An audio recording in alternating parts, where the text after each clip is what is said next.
Hello my viewers, कैसे हैं आप सब। Welcome back to my channel. चलिए आ गए हैं हम ईवीएस की क्लास में। आज हम करने वाले हैं ईवीएस के साथ पेडागोजी के क्वेश्चन भी। ईवीएस की ईवीएस बहुत इंपॉर्टेंट रोल प्ले करती है सीटेट के एग्ज़ाम में। प्राइमरी लेवल का यहाँ पर ईवीएस मैं करा रही हूँ। चलिए देर न करते हुए आते हैं अपने क्वेश्चन पर। क्वेश्चन नंबर 1 है, हमारे देश में एक ऐसा राज्य है जहाँ के ग्रामीण लोग फसल पकने के पश्चात त्यौहार मनाते हैं। सब साथ में खाना पकाते हैं, खाते हैं, गाते हैं और नाचते हैं। यहाँ का विशेष नृत्य है। इस नृत्य में बांस की डंडी लेकर दो लोगों की जोड़ी ज़मीन पर आमने सामने बैठती है। ढोल की ताल पर लोग बांस की डंडियों को ज़मीन पर पीटते हैं। बांस की डंडियों के बीच लोग एक कतार में खड़े होकर कूदते हैं और नाचते हैं। यह राज्य है। तो ऑप्शन देख लेते हैं। यहाँ पर ऑप्शन दिए हुए हैं मिजोरम, झारखंड, असम और छत्तीसगढ़। तो यहाँ पर जो राइट आंसर हो जाएगा option number A, Mizoram. Mizoram में अक्सर ऐसा होता है कि जब फसलें पक जाती हैं तब लोग इस तरह का डांस करते हैं। ये यहाँ का फेमस नृत्य है। तो राइट आंसर हो जाएगा मिज़ोरम। चलिए आते हैं नेक्स्ट क्वेश्चन पर। क्वेश्चन नंबर है 2, खेड़जी वृक्ष के बारे में नीचे दिए गए कथनों पर विचार कीजिए। पढ़ लेते हैं क्या क्वेश्चन है। यह वृक्ष मुख्यतः रेगिस्तानी क्षेत्रों में पाया जाता है। इसे बढ़ने के लिए अधिक पानी की आवश्यकता नहीं है। इसकी छाल दवाई बनाने के काम में आती है और इसकी लकड़ी को कभी कीड़ा भी नहीं लगता है। ऑप्शन डी देख लेते हैं। इसके तने में पानी एकत्र होता है जिसे लोग पतली पाइप के द्वारा पीते हैं। यह वृक्ष छायादार नहीं है। इनमें से सही कथन बताने हैं। तो चलिए सही कथन देख लेते हैं। यह वृक्ष छायादार नहीं है, तो ये कथन तो यहाँ पर गलती हो जाएगा, क्योंकि रेगिस्तानों में खेड़जी के जो वृक्ष पाए जाते हैं वे छाया के लिए ही प्रसिद्ध होते हैं। और ऑप्शन पर दोबारा से एक बार नज़र डालते हैं। यहाँ पर देखते हैं यह वृक्ष मुख्यतः रेगिस्तानी क्षेत्रों में पाया जाता है। ये सही है। इसे बढ़ने के लिए अधिक पानी की आवश्यकता नहीं है। ये भी सही है। इसकी छाल दवाई बनाने के काम में आती है और लकड़ी को कीड़ा भी नहीं लगता। ये भी बिल्कुल सही है। इसके तने में एकत्र पानी को पाइप के द्वारा लोग पीते हैं। ये गलत है। तो जो हमारे राइट ऑप्शन हो जाएंगे ये हो जाएंगे ए, बी और सी। आंसर नंबर जो है इसका ए ऑप्शन जो है वो करेक्ट हो जाएगा। A is the right answer, A, B और सी। चलिए आते हैं नेक्स्ट क्वेश्चन पर। क्वेश्चन नंबर है 3, निम्नलिखित में से 3 पेट्रोलियम उत्पादों के समूह को चुनिए। ऑप्शन देखते हैं मोम, कोलतार, ग्रीस। ऑप्शन बी है paint, plastic, rayon. Option C है LPG, coal tar, ethanol. Option D kerosene, diesel और मैथेन।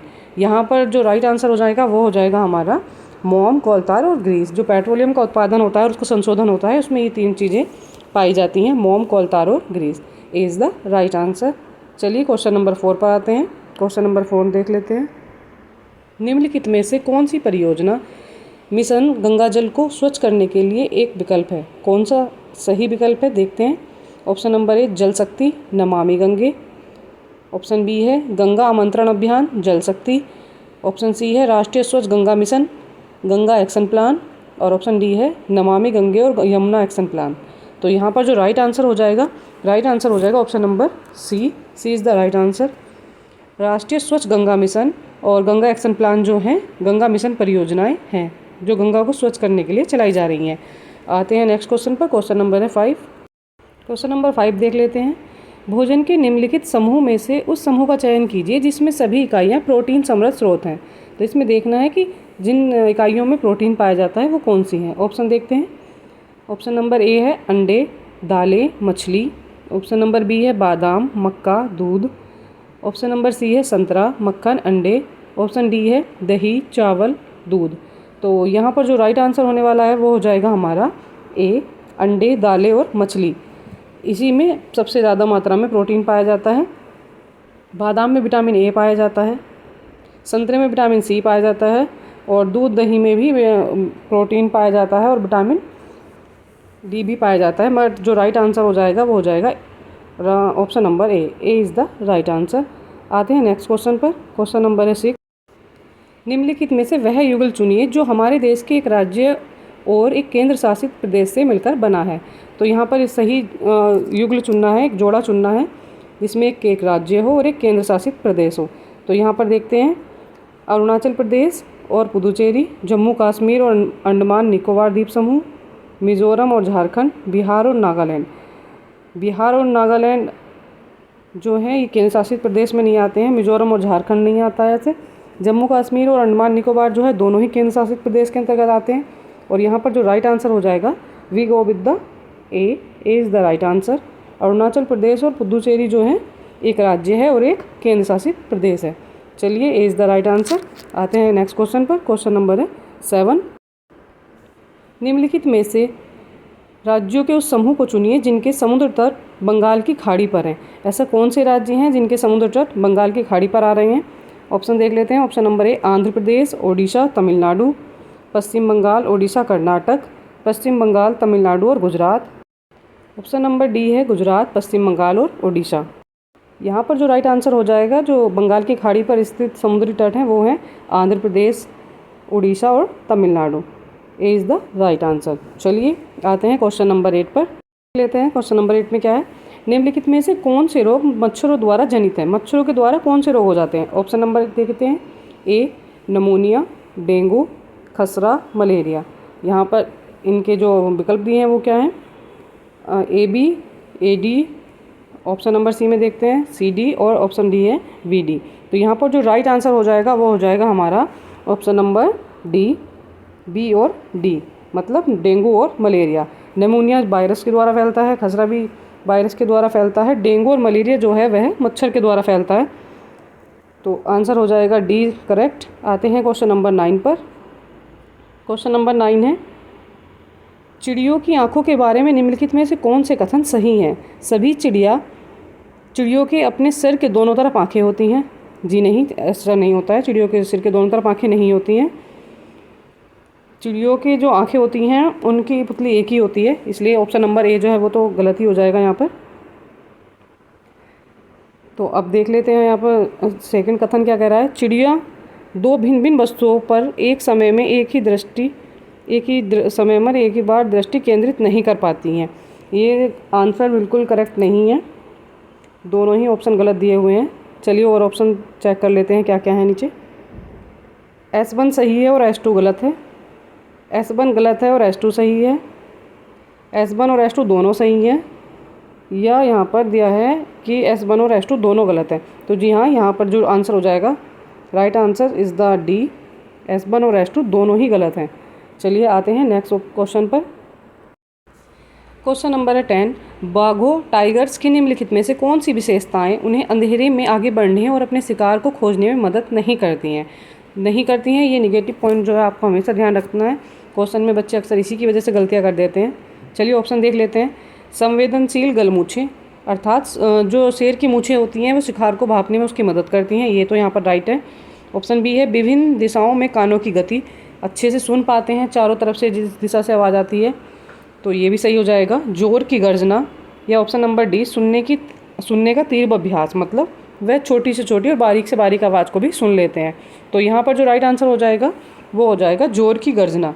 अगर शेर शिकार करता है तो उस समय उसे जोर की गर्जना नहीं करनी होती है, उसमें बाधा उत्पन्न करती है।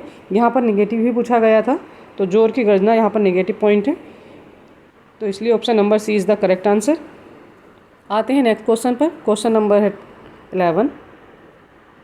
पर्यावरण अध्ययन के शिक्षण अधिगम में विद्यार्थियों द्वारा प्रश्न पूछना अत्यधिक महत्वपूर्ण है, क्योंकि ये प्रश्न संकेतक हैं। किस चीज़ के संकेतक हैं?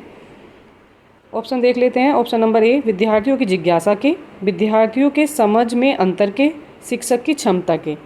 तो यहाँ पर कौन सा आंसर आपके हिसाब से करेक्ट हो जाएगा, देख लेते हैं। चलिए, अगर पर्यावरण अध्ययन के शिक्षण में बच्चे अधिक प्रश्न पूछते हैं तो उसका क्या मतलब होता है? विद्यार्थियों की जिज्ञासा बढ़ती है, विद्यार्थियों के समझ के अंतर के बारे में पता चलता है कि उनको कितना समझ आ रहा है, कितना नहीं आ रहा है। तो यहाँ पर जो राइट आंसर हो जाएगा वो हो जाएगा हमारा ऑप्शन नंबर ए और बी। और ए और बी जो जिसमें दिया हुआ है वो ऑप्शन नंबर ए है। Option number A is the correct answer. चलिए जाते हैं ऑप्शन नंबर ए के साथ। आते हैं नेक्स्ट क्वेश्चन पर। क्वेश्चन नंबर है 12। गलत कथन का चयन कीजिए, बताना है कि कौन सा गलत है। क्वेश्चन में हमें बताना है कि कौन सा गलत है। ऑप्शन देख लेते हैं। ईबीएस एक अंतः विषयक विषय है, ये बात तो सही है। ईबीएस पढ़ना पढ़ाना स्थानीय संसाधनों के माध्यम से होना चाहिए, ये भी सही है। बच्चे को स्थानीय और जो उसका आसपास का व्यवहारिक ज्ञान है उससे जोड़कर पढ़ाना चाहिए। ऑप्शन सी है ईबीएस मुख्यतः जैव विविधता के अध्ययन से जुड़ा हुआ है, ये ऑप्शन यहाँ पर गलत लग रहा है। आते हैं ऑप्शन नंबर डी पर। कक्षा 1 और 2 में ईवीएस शिक्षण भाषा और गणित के माध्यम से होना चाहिए। ये भी एकदम राइट आंसर है। तो हमारा जो राइट आंसर यहाँ पर हो जाएगा वो हो जाएगा, राइट आंसर हो जाएगा यहाँ पर सी। जैव विविधता के अध्ययन से नहीं जुड़ा हुआ है ईवीएस, मुख्यतः पर्यावरण से जुड़ा हुआ है। चलिए आते हैं नेक्स्ट क्वेश्चन पर। क्वेश्चन नंबर है यहाँ पर 13। एक पर्यावरण अध्ययन शिक्षक होने के नाते आप अपनी कक्षा के औसत छात्रों के लिए क्या करेंगे? अगर आपकी कक्षा में औसत छात्र हैं तो उनके लिए आप क्या करेंगे? ऑप्शन देख लेते हैं। उन्हें कई अवधारणा लिखने के लिए देंगे, उन्हें पहली पंक्ति में बिठाकर लगातार मार्गदर्शन करना, उनके कमज़ोर पक्षों को ढूंढना एवं सुधारने के लिए समाधान खोजना एवं लागू करना, डी उनको अतिरिक्त कार्य घर से अभ्यास के लिए देना। अभ्यास के लिए घर से कार्य देना ये तो एकदम ही रॉन्ग आंसर हो जाएगा। उन्हें कई बार अवधारणा लिखने के लिए देंगे, ये भी नहीं करना है। उन्हें पहली पंक्ति में बिठाकर लगातार मार्गदर्शन करना, ये भी नहीं करना है। बाकी बच्चों पर भी ध्यान देना होता है। तो यहाँ पर जो हम जाएंगे ऑप्शन नंबर सी करेक्ट हो जाएगा। सी इज़ द राइट आंसर। उनके जो कमज़ोर पक्ष हैं हमें उनको ढूंढना होगा और उन्हें सुधारने के लिए समाधान खोजने होंगे और उनके वो लागू करने होंगे। तो यहाँ पर जो राइट आंसर हो जाएगा सी इज़ द राइट आंसर। आते हैं नेक्स्ट क्वेश्चन पर। Question number 14। पर्यावरण अध्ययन शिक्षा के क्षेत्र में सम्मिलित है। ऑप्शन देख लेते हैं। औपचारिक शिक्षा, अनौपचारिक शिक्षा, ऑप्शन नंबर सी औपचारिक और अनौपचारिक शिक्षा, ऑप्शन नंबर डी विद्यालयी शिक्षा। पर्यावरण अध्ययन शिक्षा के क्षेत्र में सम्मिलित किया जाता है। किस में किया जाता है? यहाँ पर दोनों में ही किया जाता है, औपचारिक और अनौपचारिक दोनों शिक्षाओं में। तो यहाँ पर राइट आंसर हो जाएगा सी। C is the right answer. आते हैं क्वेश्चन नंबर 15 पर। नेक्स्ट क्वेश्चन नंबर 15 देख लेते हैं। विद्यार्थियों में अवधारणात्मक समझ तब अच्छी होती है जब शिक्षक जोर डालते हैं। अवधारणात्मक समझ कब अच्छी होती है? ऑप्शन देख लेते हैं। ए संवाद पर, लिखित एवं मौखिक परीक्षा पर, सी पाठ्यपुस्तकों पर, डी प्रतिस्पर्धा पर। तो यहाँ पर जो राइट आंसर होने वाला है वो हो जाएगा हमारा ए संवाद पर। जब अवधारणात्मक कब अच्छा होता है? जब टीचर जो हैं किस चीज़ पर जोर डालते हैं? संवाद पर, मतलब उनके बोलने पर। तो यहाँ पर जो राइट आंसर हो जाएगा वो हो जाएगा ए। चलिए आते हैं नेक्स्ट क्वेश्चन पर। क्वेश्चन नंबर है 16। क्वेश्चन नंबर 16 में है उपाख्यानात्मक अभिलेख निम्न में से कौन सा नहीं होना चाहिए?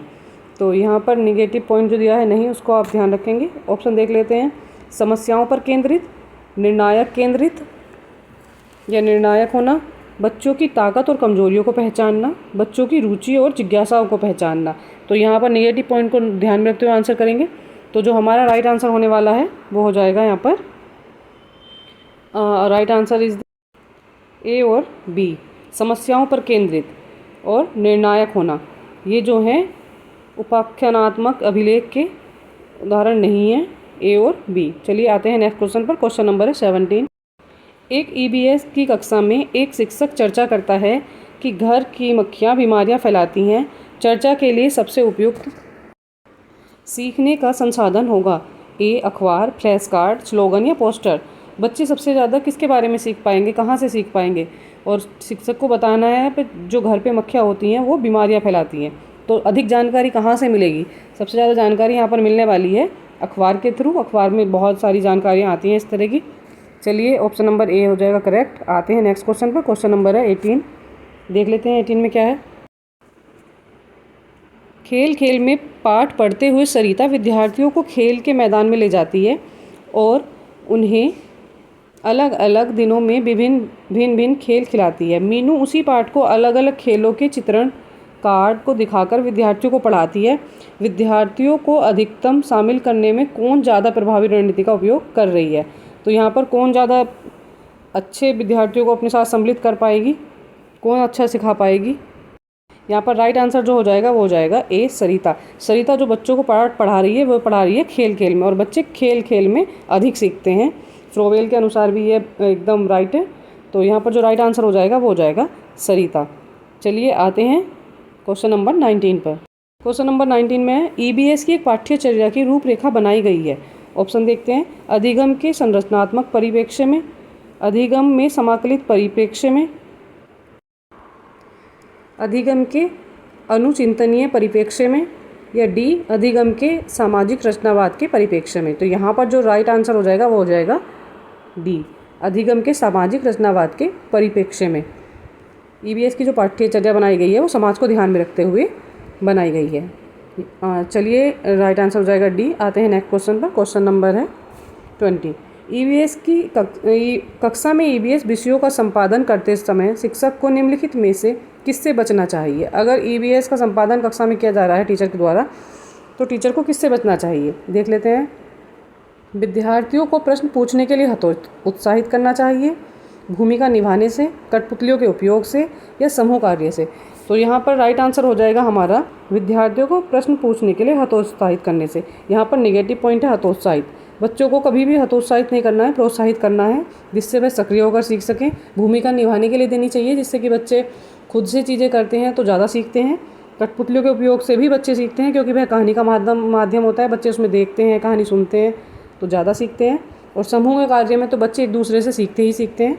तो यहाँ जो राइट आंसर हो जाएगा, A is the right answer. किससे बचना चाहिए? हमें यहाँ पे नेगेटिव पॉइंट ढूंढना है, तो ए इसका राइट आंसर हो जाएगा।